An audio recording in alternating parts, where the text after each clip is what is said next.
Good morning. Very good to see everybody out this morning, especially all those that have been traveling back with us. Very much appreciate seeing all the faces, especially visitors.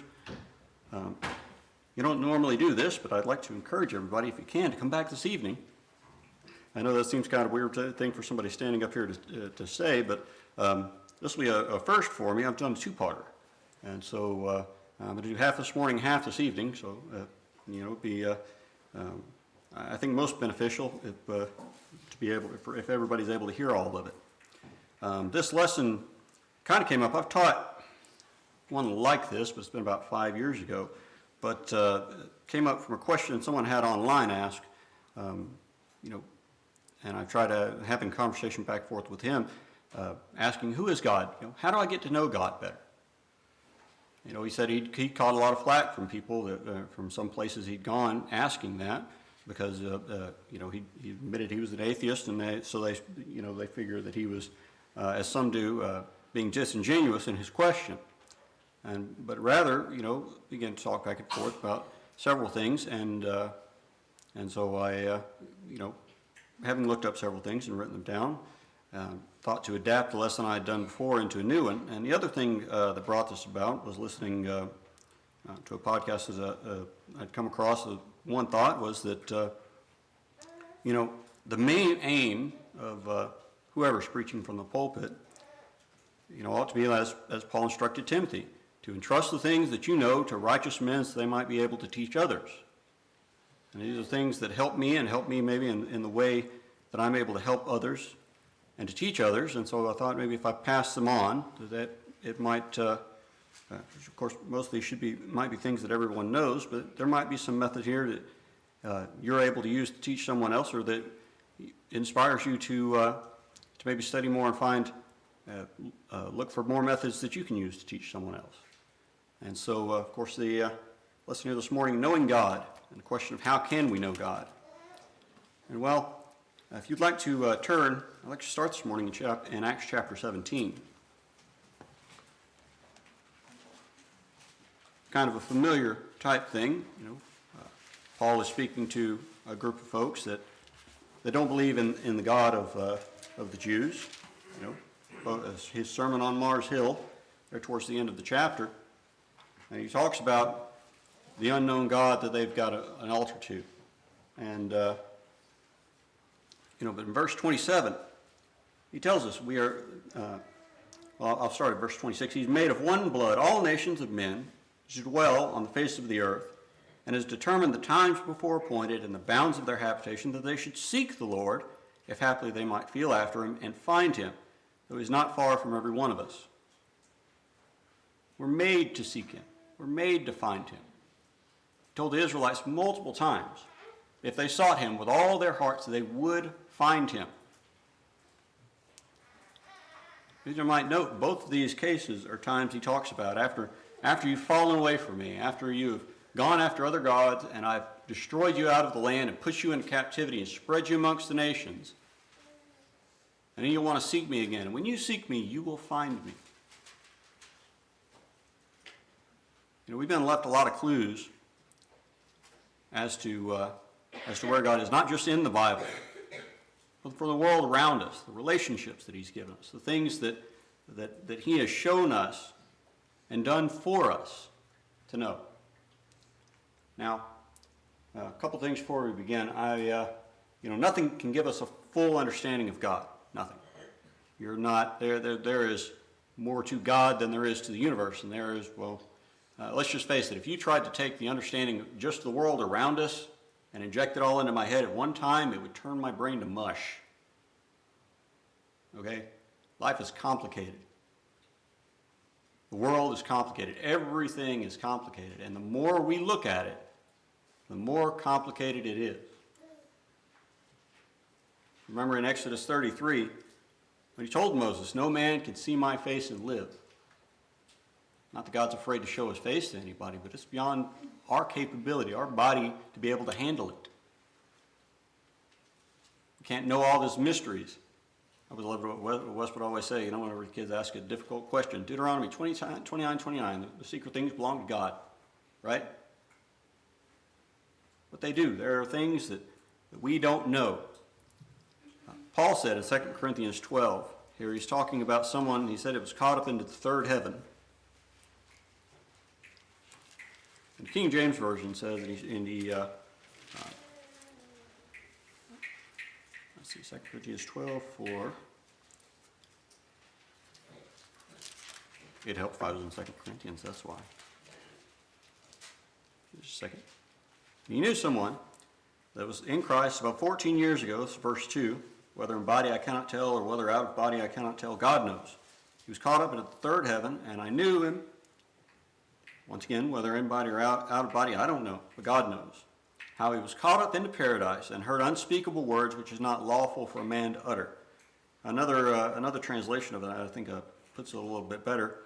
I heard astonishing things. It was not that I was incapable of understanding. And it was not within the realm of man to be able to speak. If you look in Revelation all the times, it talks about heaven and the throne of God and everything else. And it talks about, a sea of glass or crystal or fire and all these precious stones and everything. And all this imagery of the most beautiful and pure things that we can see as people. And we know, is heaven really made of physical gold? No. God is a spirit. Heaven is a spiritual place. But these are the closest analogs of our experience that they could use to tell us about it. But back over in 1 Corinthians chapter 13, we're promised more. Now, most of this chapter, we know the chapter talking about love, and down towards the end, he talks about how when the prophesying and other things, they'll fall away once we have the perfect word. But then further down, in verse 12, for now we see through a glass darkly, but then face to face. For now I know in part, but then I shall know even as also I am known. Once again, the King James, the way they put it, it doesn't quite convey, unless you're used to speaking or reading Old English stuff, doesn't quite convey what it was. Through a glass here, it's not like a window like we think of. They talk about a looking glass. That's old language for a mirror. Mirrors in this time weren't glass. They were polished metal. And so looking darkly through one, this is one that's been tarnished. This is one that you still see a reflection through, but it's just a bunch of fuzz. You might can tell generally, you could see enough to tell maybe that it's a person, maybe what color their hair is, maybe what color shirt they're wearing, something like that, but that's about it. It's a lot of fuzz. And so now, the ways that we see God, it's just a little bit. But then face to face. Now that's a special privilege. You remember God told Moses that, or God told the Israelites, that Moses, he would talk to Moses face to face. He would speak directly to Moses, but to everybody else it's going to be signs and visions. That's how special Moses was. But here, there'll be a time we'll see him face to face, and I shall know even as I am known.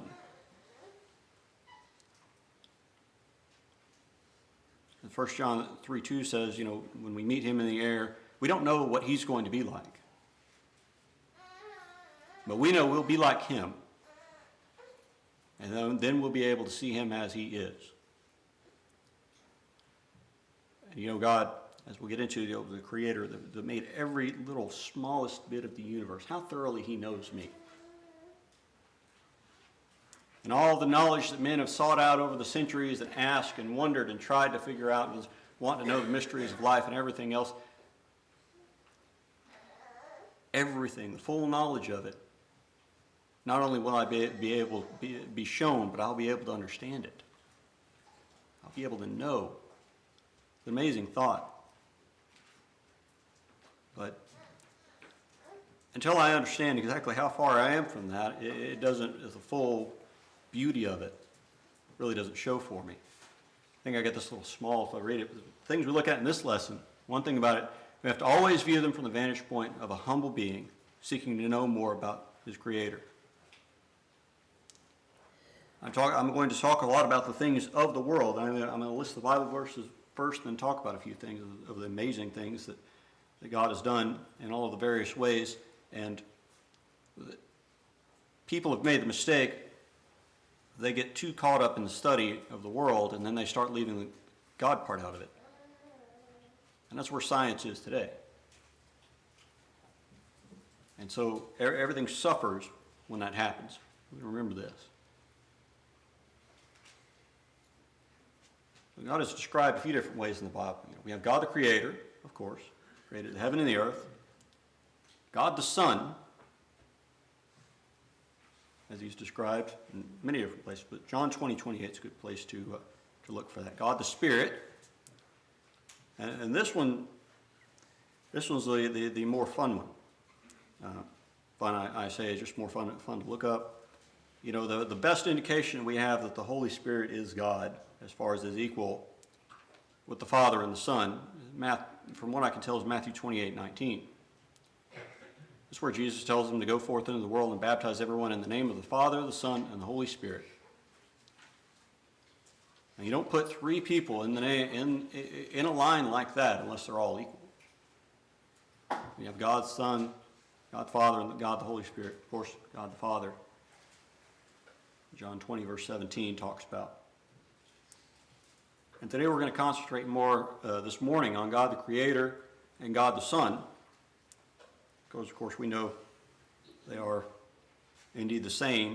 Of course, all of these portions of God are the same, but they're, I guess you would call more the same, as we'll talk about in a minute. And hopefully this evening we'll talk more about God the Spirit and God the Father. God the Creator. Now, Joel might recognize this. It's actually, looking through my telescope, it's a little bit more dim, but to pull something from, not that it's on purpose, but something Wes mentioned in a recent lesson, that's the Andromeda Galaxy there.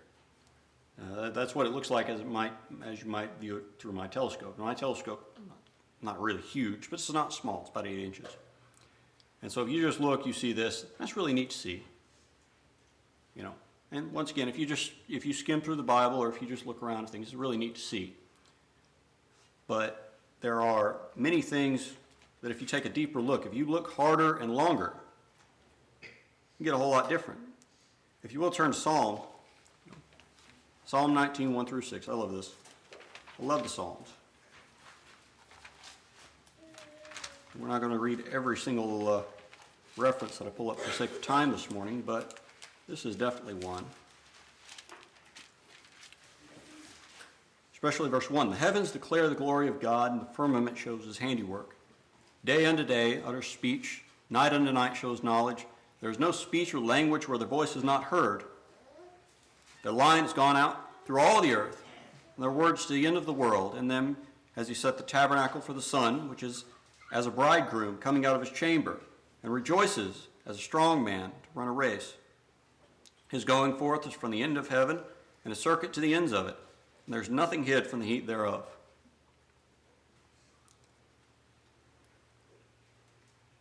And so we look. You notice that in verse 3, there is no speech or language where their voice is not heard. This is universal stuff. These are things that anybody is going to be able to understand because it showed he made this, he did this. He made Andromeda Galaxy. And a casual look doesn't show you how special this is. Romans 1, 19 through 20. The things of this world that he's made, they're plainly visible. He did this in front of everybody. It's not like he did this all in secret. Plainly visible since the beginning of time. We know the rest of the verses around this because he talks about those that reject him as God. Why? Because they don't want to admit it. They're too proud. They ignore the things. For the wrath of God, verse 18, I'll start, is revealed from heaven against all ungodliness and unrighteousness of men who hold the truth in unrighteousness, because that which may be known of God is manifest in them, for God has showed it to them. For the invisible things of him from the creation of the world are clearly seen, being understood by the things that are made, even as eternal power and Godhead, so that they are without excuse. Without excuse. The entirety of Psalm 104 is dedicated to how wonderful God is and all the knowledge in his creation and the birds. Job, chapter 12, verse 7. You know, Job, as he defends himself and as he talks about God,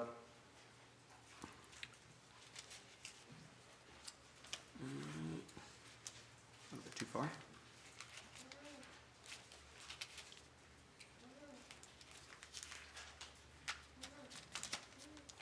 Everything seems stuck together this morning.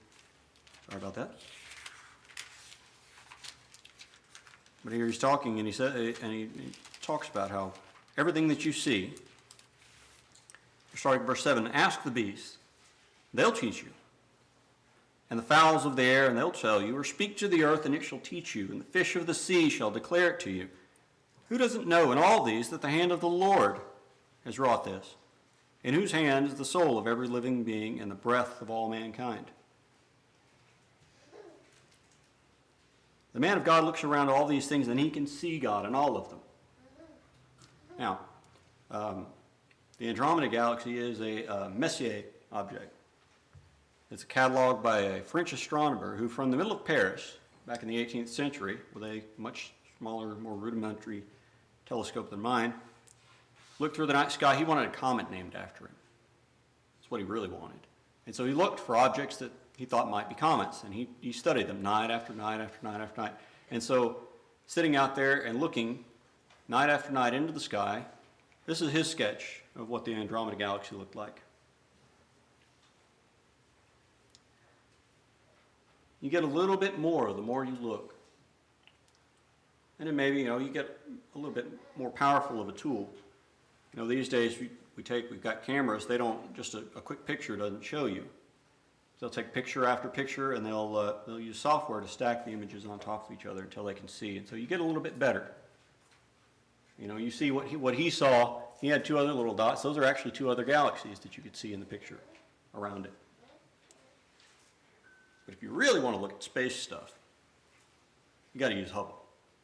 Outside the atmosphere, it doesn't have to worry about clouds or anything else in the way. That's what the Hubble shows us the Andromeda Galaxy looks like. The more you look, the deeper you go, the more amazing it is. And you see all these scientists today, and they talk about it's foolishness for us to believe in God.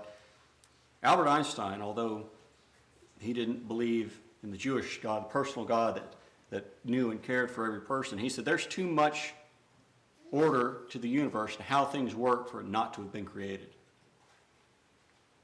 Werner von Braun, the fellow that sent us to the moon later on in life, believed, and he said, the farther we go out there, the more I'm convinced that there's a God.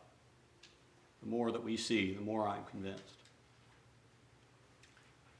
This here is the Hubble Extreme Deep Field. That's about 5,500 galaxies there. It's what happens if you take the most powerful telescope that we put up in space and you point it at a dark section of sky that doesn't have anything else in it. And everybody's like, no, it's empty. We've never seen anything like that before. The original deep field, and it came back with a lot. Well, this one, they said, well, let's see if we can do more. Now, the picture, that square is equal to 1/32 millionth of the size of the night sky. And there are 5,500 galaxies in it. A spot, if you want something a little more practical to talk about, a spot the size of the moon had 265,000 galaxies in it. Galaxies with billions of stars apiece. The more this goes, the more the world goes on, the longer we're here, and the more man reaches into his science and looks at things, instead of everything making sense and everything being, simple and allowing us to see how things works, we get more mysteries, more wonder from what God showed us.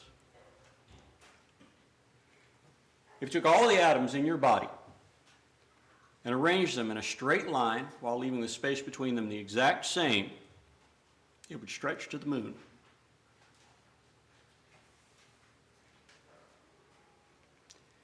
The size of the universe that we can see is about 93 billion light years, or 9.6 times 10 to the 17th. So a lot of meters.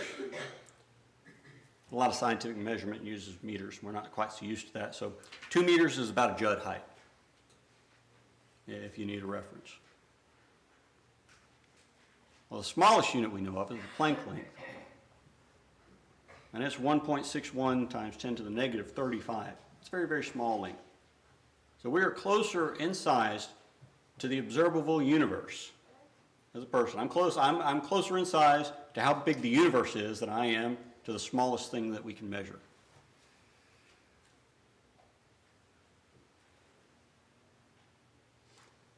There's jellyfish that's essentially immortal. Instead of dying at the end of its life cycle, it just reverts to its infant stage and does it again. Scientists have no idea how long it can go on because they've yet to find one that they've had in captivity that they've been studying that's died. And the only ones they find in the wild are either ones that are eaten by a predator or killed by disease. How does it do it? They don't know yet. A greater creator is God. Consider some of the stuff we don't know. We don't know what 90% of the apparent mass of the universe is. They took a look, they did the calculations, they said, all right, gravity has this amount of effect on things, et cetera, and they realized something. Even with, which they figured out, massive black holes at the center of galaxies, and all of the stars and everything else, there's not enough gravity. The math just doesn't work to hold it all together. They should spin apart. Everything should just fly apart and destroy itself. And so they've decided to call it, that there's got to be something called dark matter that makes up, like I said, 90% of the mass of the universe. So what we see, that's only 10%. I think the estimate's out is like over 20 trillion galaxies in the universe. Ridiculous like that. It's the same thing. Most of the energy in the universe is also unknown. They call it dark energy, and it's responsible for the acceleration expansion of the universe. Basically, things are getting farther apart, and they're doing it faster.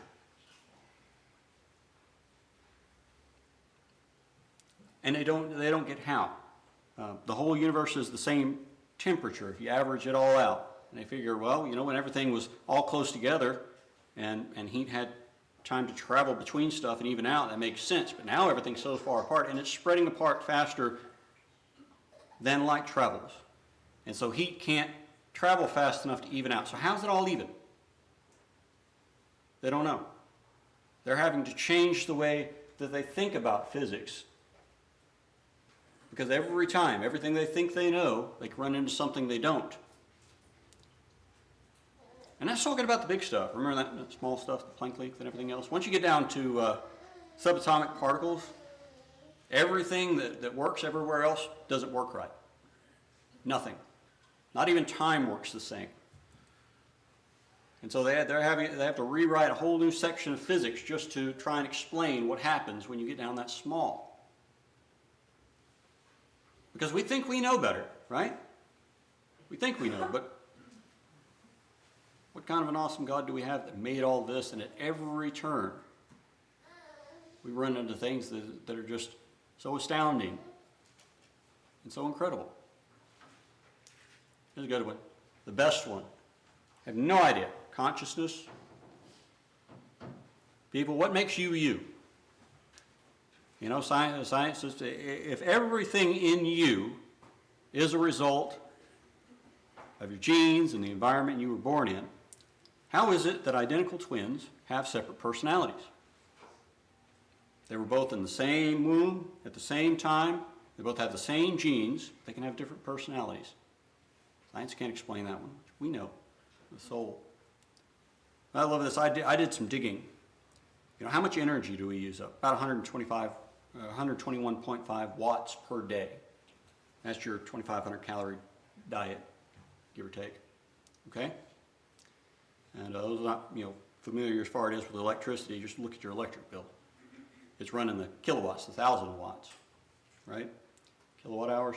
And so In 2013, which I'm sure there's been more, but this one being particular that I wanted to look at, Japanese used one of their supercomputers to try and simulate 1% of a human brain. And it was more than 80,000 processors worth of simulating. It took 40 minutes to complete the simulation of 1 second of neural activity and used over 32,000 watts to do so. So if the same simulation was run for 1 day of 100% brain activity, it would take that computer 240,000 days and almost 280 billion watts of energy. You are the most impressive computer ever made, and it's not even close. Your processing, your memory, and that's just your brain. Your whole body, the 125 or 121 watts is what your whole body uses. Your brain uses a fraction of that.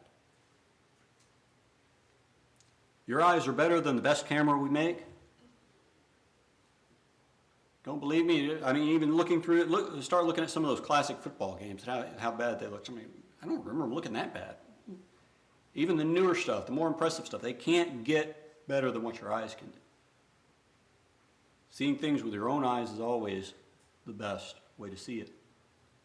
Your touch. You know, we started working with robots at work. I can work with a robot that's got a little bit of touch. Okay, and does a little bit. But as far as it goes for the strength to just gentle touch ratio, you know, the bigger, stronger the robot is, the more clunkier it is. The less smooth it is, the less touch it's got. You've got to use a different robot for one that you want to. Maybe you could use one with a dry erase marker to write on the board. You've got to use an entirely different one than you'd use to pick something up, anything up. We just this stuff's not that precise, but what can we do? Even the biggest bodybuilder can just barely touch something or pick up an egg. We've got more of a range of feeling on temperature, heat, pressure, everything. Our body is a wonder. And the psalm says, I'm fearfully and wonderfully made. That's why. Going with God the Son, if you turn over to John chapter 1, why would we tie the two together? Because they're tied together here.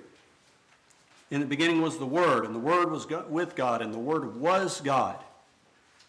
The same was in the beginning with God, and all things were made by him, and without him was not anything made that was made. And as there's a familiar image whenever we talk about the Son. Why? Because the Son sacrificed himself. The easy parallel we have is Christ's love for the church. And when we talk about this, but let's go deeper. Because, we don't want to just look at the little bluzzy sphere that is the galaxy. We want to see the details. We want to know the fullness of this. Think about this. The realization of the pain we cause God when we sin. Hosea, if you'll remember, he was told to marry Gomer, to marry a woman that was an adulteress. And the name of the sons that she bore him, he called one not mine, or I think it was the daughters. And so in chapter 3, the Lord tells him, go to a woman, beloved of her friend, yet an adulteress, according to the love of the Lord towards the children of Israel, who look to other gods and love flagons of wine. And so I bought her to me for 15 pieces of silver and for a homer of barley and a half homer of barley. And I said to her, you shall abide for me many days. You shall not play the harlot, and you shall not be for another man. And so I will also be for thee. The thing about the feeling of betrayal,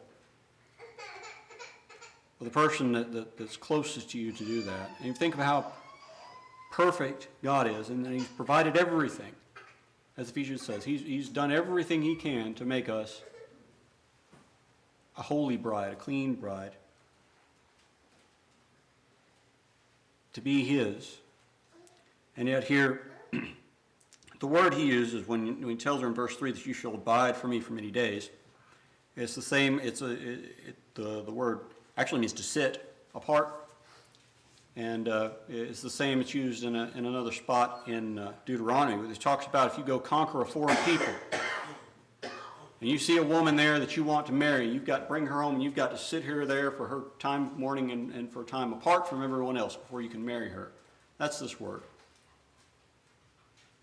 And so here God's saying, look, you've got to go and you've got to take her back from amongst this adultery, and you've got to set her down, and she's got to wait. And this is the same thing I'm going to do to Israel. And it's the same thought that he sees here. And he sees with us. You know, we're not the fresh young virgin. I know there's a lot of imagery of the virgins and the bridegroom that Jesus talks about, but you know, in the grand scheme of things, humans as a race, we're the old adulteress that nobody in their right mind should want, should give a second look for. And yet God has gone out of his way to take us out of the hands of his enemies and to set us apart that we might be sanctified, that he might make us his bride.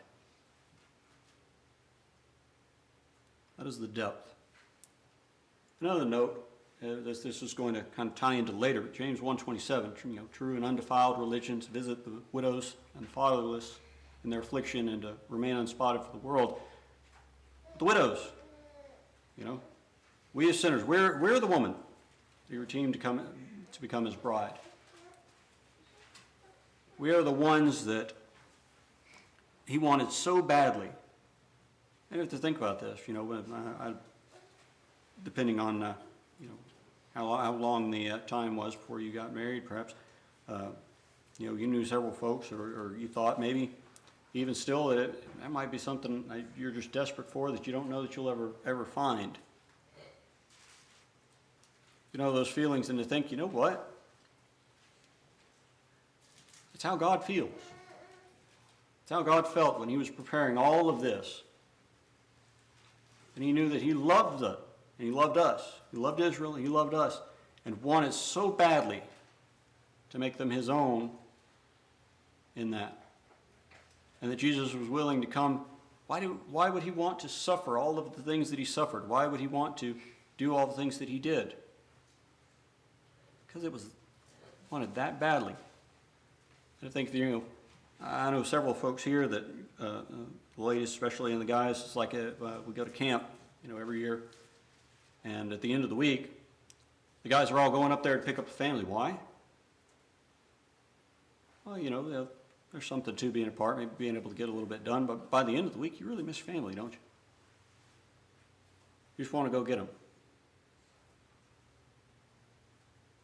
And you think that's just the least amount. Remember? We see darkly through a glass. We see a blurred reflection in the mirror. That's just the least amount of the way God feels about us.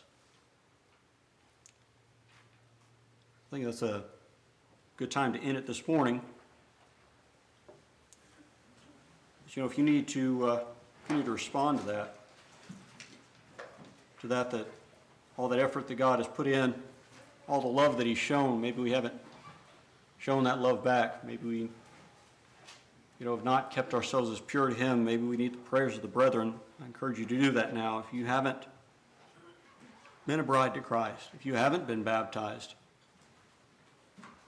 what are you waiting for? He's done all of that for you so that you would come to him, and it desperately wants it. And you have the chance to do that now while we stand and sing.